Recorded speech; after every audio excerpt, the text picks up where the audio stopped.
Estamos con Paola Ugaz, cosa que me da mucho gusto, porque ella es una de las periodistas peruanas y del continente sin duda más relevantes, más importantes. Tiene esta madera de los grandes reporteros, que es la de indagar, investigar. Por eso mismo, sus notas, ella misma, están siempre en estas tormentas que tanto definen nuestro oficio. Paola, ¿cómo estás? ¿Qué tal, Julián? De verdad que me siento un poco abochornada por la presentación, pero gracias por la entrevista. Y bueno, tendría que decir lo propio, digamos, sobre ti y tu trabajo. No, hombre, no, ni lo digas. Eh, Paola, el continente, el mundo, pero digamos, nuestra región está inmersa en diversos problemas, pero quiero detenerme en uno particular, que es el que tiene que ver con la corrupción y con el caso de Odebrecht.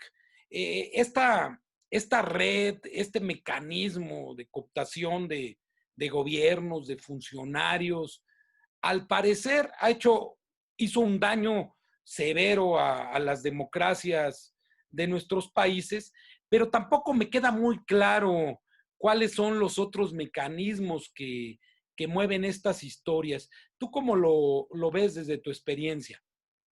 Bueno, Perú es un caso excepcional porque a diferencia de otros países donde ha surgido, ha llegado más lejos. Brasil y Perú. Brasil, obviamente, que es donde es la base de Odebrecht, la empresa primigenia, y Perú, digamos, ¿por qué? Porque se dieron las cosas para que haya una alianza no escrita entre el periodismo de investigación, en el buen periodismo de investigación, y un grupo de buenos fiscales que juntos pudieron desarrollar sus investigaciones sin presiones y pudiendo digamos, investigar a los presidentes de toda la democracia en Perú en los últimos 20 años. Date cuenta que desde el 2001 hasta ahorita tenemos a Alejandro Toledo con una orden de extradición por corrupción de Odebrecht, que está en Estados Unidos, Alan García, que es el que lo siguió, que una vez que fueron a detenerlo los policías por el caso Odebrecht, se pegó un tiro, ¿no? Ollanta Humala y su esposa, que estuvieron presos 9 meses y ahora están investigados por el caso Odebrecht. PPK, que duró 1 año, está con arresto domiciliario por haber sido, por la corrupción de Odebrecht, pero como ministro. Y entonces date cuenta que te estoy recorriendo toda la democracia peruana, o en la cárcel o investigada, eh, junto a exministros, la exalcaldesa de Lima, Susana Villarán, de izquierda, que también cayó en la corrupción de Odebrecht, porque aquí Odebrecht no distinguía izquierda o derecha, ¿no?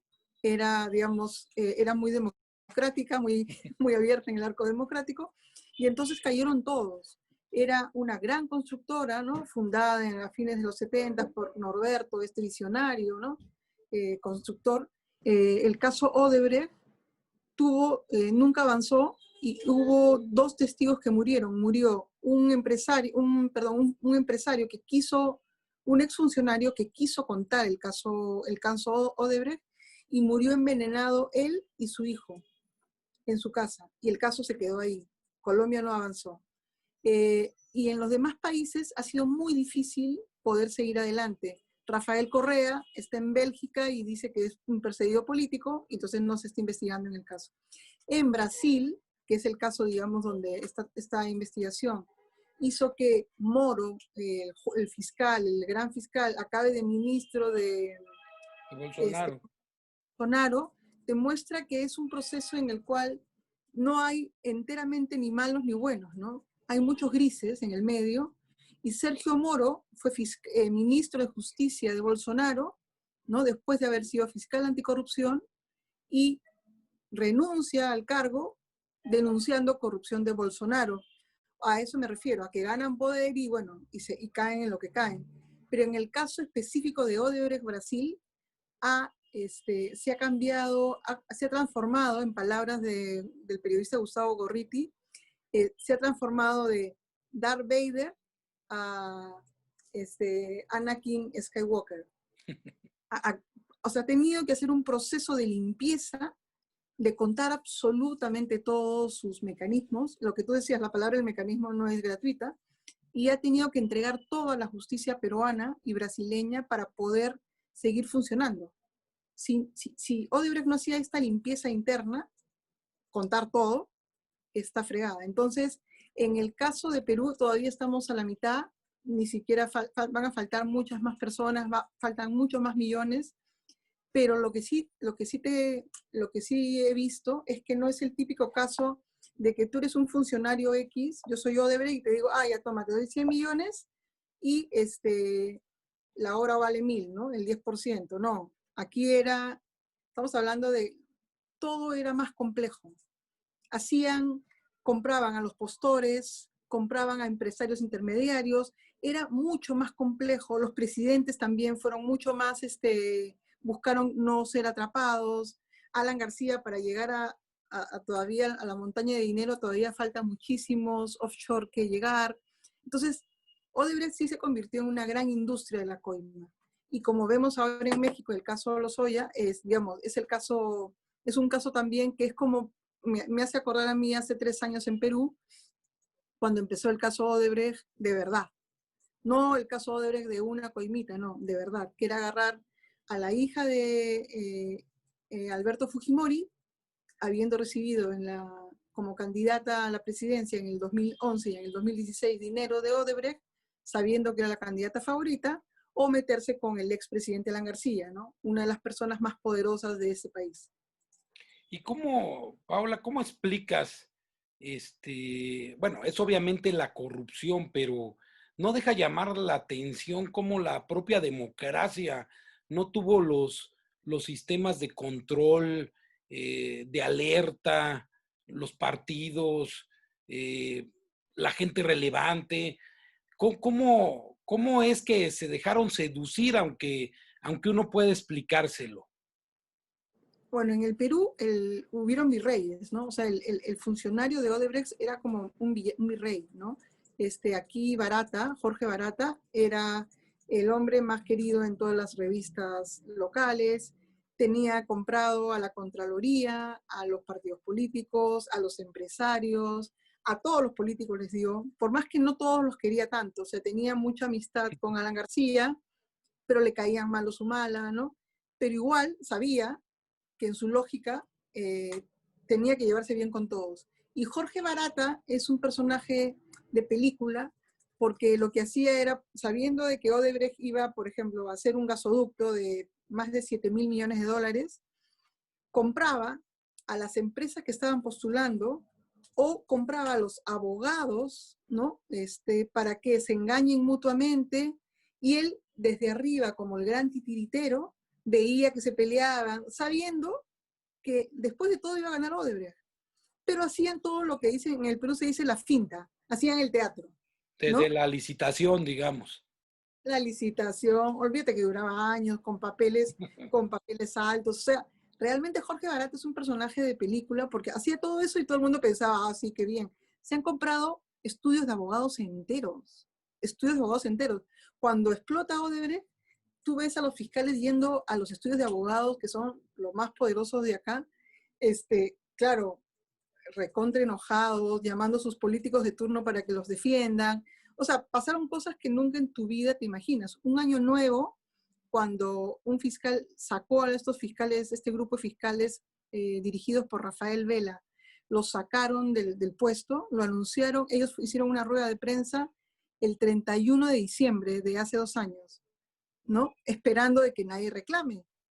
Bueno, la gente se amaneció un año nuevo en nuestros países latinoamericanos, ¿ya? Se amaneció frente a la fiscalía, marchando, pero marchando, o sea, gritando y haciendo hubo una marcha 3 días después en enero para pedir que los repongan. Y tuvieron que reponerlos. O sea, movilizaron la sensibilidad social, canalizaron, y obviamente también ha habido pues aprovechamiento político de los actores, ¿no? Como siempre, Claro. pero se hizo, ¿no?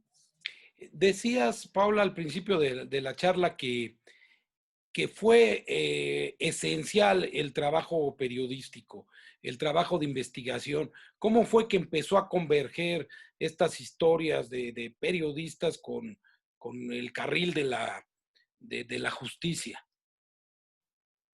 En el tipo 2010, Gustavo Gorriti con IDL Reporteros empezó a hablar de Odebrecht, pero nadie le hacía caso. Era como, ya una como marginal, 11, 12, hasta que convergen dos cosas en Perú.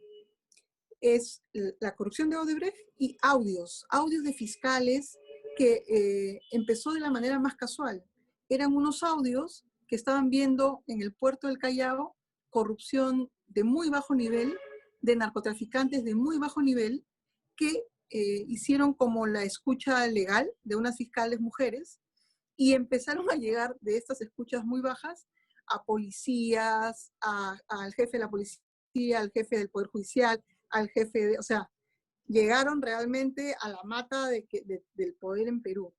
Y entonces, esa convergencia de audios donde se veía realmente el verdadero poder, no aquí, no digamos, no solo Odebrecht, sino que tú veías al juez diciendo, no te preocupes, hermanito, todo era hermanito, todo va a estar bien.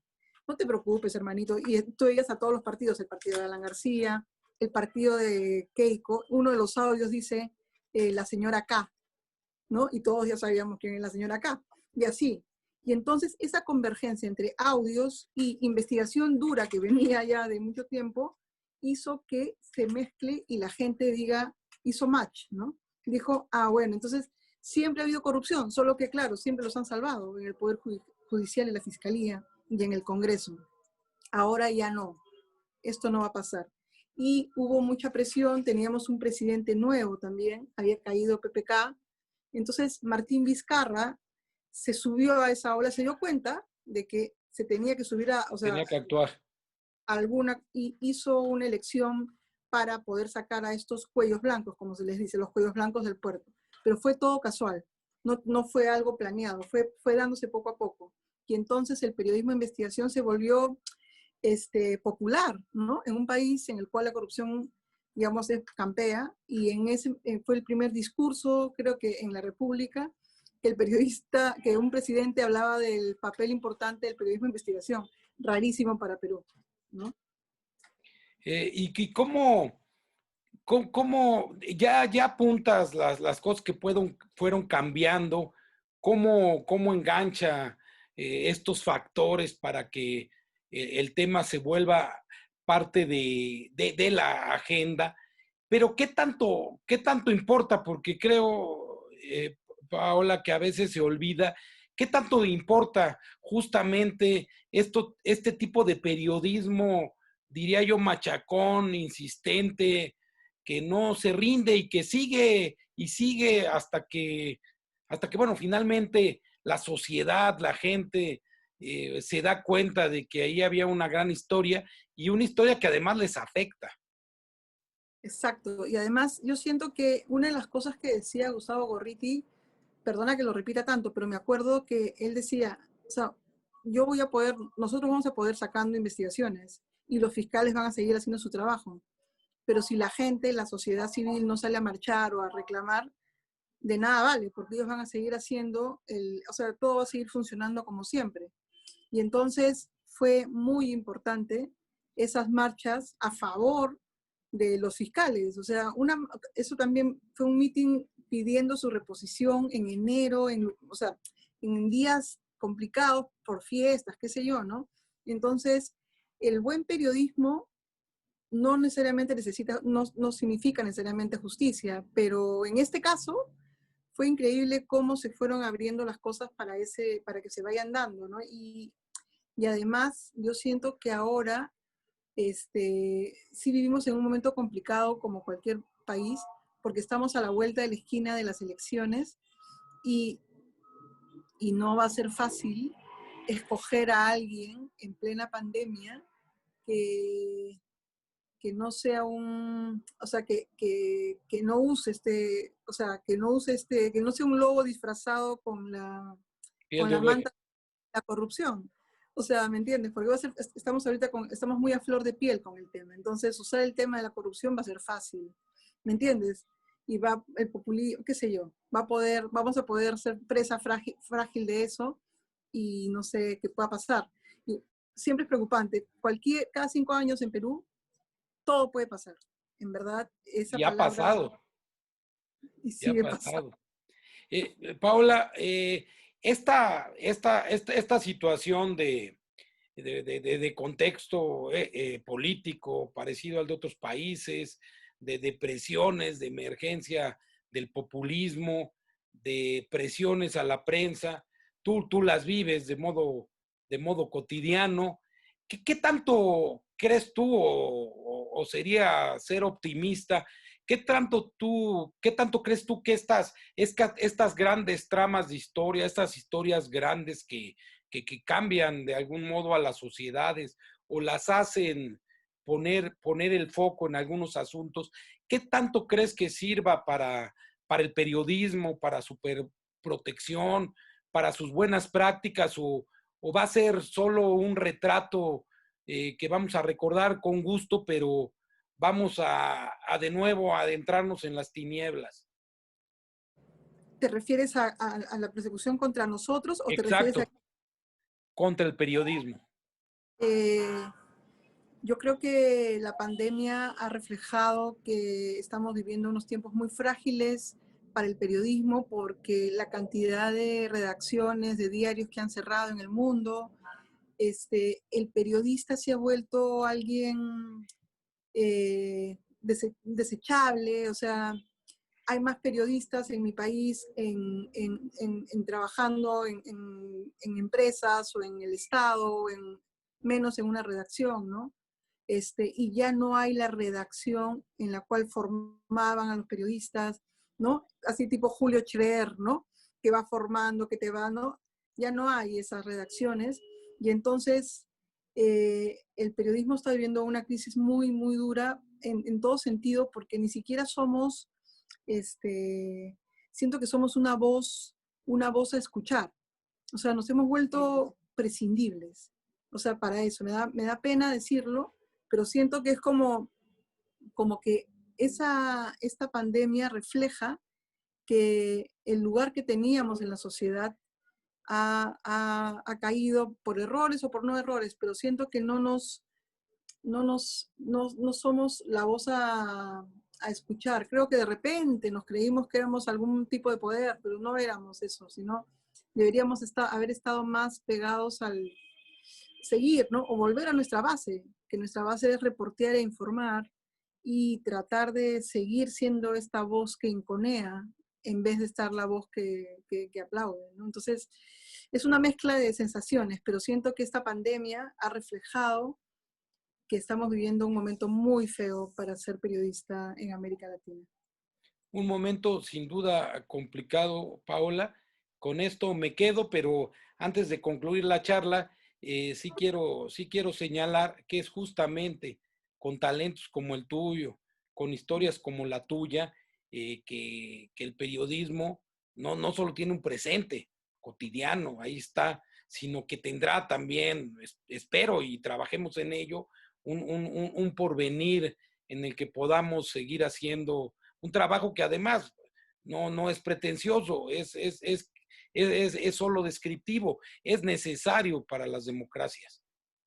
Sí, no quiero sonar pesimista, pero sí siento que tú y yo y mucha gente que hemos sido parte de estas generaciones y quisiéramos transmitir a esas generaciones que vienen que la mejor respuesta para mejorar cualquier sociedad y fortalecer a la democracia es hacer más y mejor periodismo. Es la única respuesta y es la mejor respuesta, sobre todo en estos tiempos tan duros que corren, ¿no? En los cuales ahora tenemos que, la palabra que no me gusta, pero reinventarnos en programas con Facebook Live, con Zoom, ¿no? Yo tengo con otra amiga, compañera, Josefina Tausen, un programa que lo hacemos con Zoom y Facebook Live los domingos, que se llama Diarios de Pandemia, pero claro, antes eran pues 20 personas, ahora somos dos, y un asistente, ¿no? Como dices tú, entonces sí, nos toca responder desde nuestras trincheras, que son estas, ¿no? Donde hablamos y recordamos como los viejitos esas experiencias y que nos hacen detectar a la primera cuando vemos un líder populista, cuando vemos un líder demagogo, cuando vemos un líder que está manipulando a la gente. O sea, esa voz nunca nos van a callar, porque ya lo hemos visto, pues. O sea, a nosotros no nos van a pasar gato por liebre. Entonces es importante también el periodismo y el buen periodismo para eso. Paola, muchas gracias. A ti, Julián. Hasta luego.